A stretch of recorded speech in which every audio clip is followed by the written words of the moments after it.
Hello friends, સ્વાગત છે તમારું મસ્ત મજાના મિની વ્લોગમાં। આજે તો તમને બધાને ખબર જ છે કે આપણે પિકનિકમાં જવાનું હતું, એટલે આપણે અહીંયા પહોંચી ગયા હતા।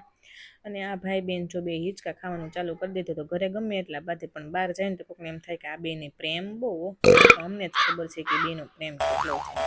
અને આવી ગઈ હતી બસ, એટલે આપણે બસમાં ચડીને આપણે આપણી સીટ ઉપર બેસી જ ગયા, કેમ કે આપણો પછી વારો ન આવ્યો હોય તો, એટલે ફટાફટી ચડી ગયા।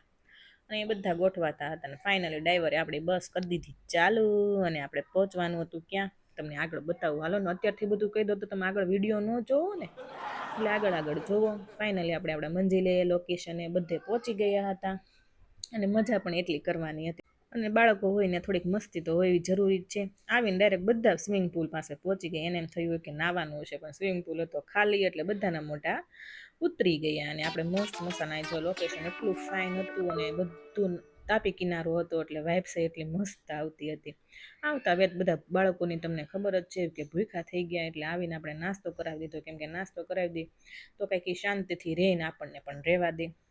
મસ્ત મજાનો કેટલો મોટો હોલ હતો, ને પછી બહાર આવી ગયા ને આપણે ગેમ્સ રમવાનું ચાલુ કરી દીધું હતું। મેમ લોકો એટલું મસ્ત એરેન્જમેન્ટ કર્યું હતું કે તમે એમ થાય કે નહીં કે પિકનિકમાં આવ્યા જ નથી એવું જ થતું હતું, અને આમ ઘરેથી બધું મેનેજમેન્ટ પણ સારું હતું। અને બપોરના વાગી ગયા હતા 12, એટલે પાઉંભાજીનો પ્રોગ્રામ હતો, એટલે આપણે પણ બેસી ગયા હતા જમવા માટે। પાઉંભાજી, પુલાવ, છાશ ને પાપડ, અને પછી જમીને તો તમને બધાને ખબર જ છે કે કંટાળો એટલો બધો આવતો હતો ને, એટલે બધા અહીંયા છાંયે આરામ કરવા આવી ગયા હતા। અને પછી બાળકો માટે ચા દૂધનું એરેન્જમેન્ટ હતું, એટલે ચા દૂધ બાળકોએ પી લીધું, અને ફાઇનલી આપણે પણ ચાની કોટી ચડાવી દીધી। ઘરે તો પીતા નથી, પણ બહાર જાવી ત્યાં થોડી ઘણી આપણે પી લેવી।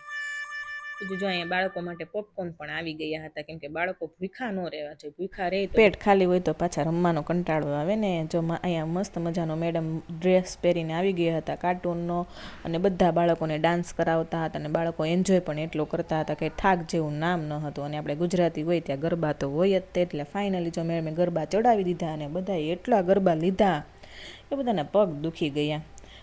અને સ્પેશિયલી તે દિવસે રિંકુ મેમનો બર્થડે હતો, એટલે બધાએ સેલિબ્રેટ કર્યો, કેક કટિંગ કરી, બધાએ વિશિશ કર્યા, અને સ્પેશિયલી બાળકો માટે એન્જોયમેન્ટ કરાવી, કેમ કે કેક હોય એટલે બાળકોની તમને બધાને ખબર જ છે।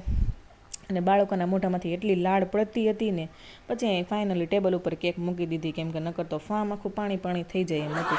અને જો અહીંયા વેજ ક્રિસ્પી પણ હતું, એટલે બધા જો બાળકો બેસી ગયા હતા, અને એની મમ્મી પણ બેસી ગયા હતા, એટલે બધા જો અહીં એન્જોય કરતા હતા વેજ ક્રિસ્પી। અને ફાઇનલી આપણી બસ આવી ગઈ ને થાકીને થાબડા થઈ ગયા હતા, એટલે આપણે ઘર યાદ આવતું હતું। ફાઇનલી બસમાં બેસીને આપણે ઘર તરફ નીકળી ગયા।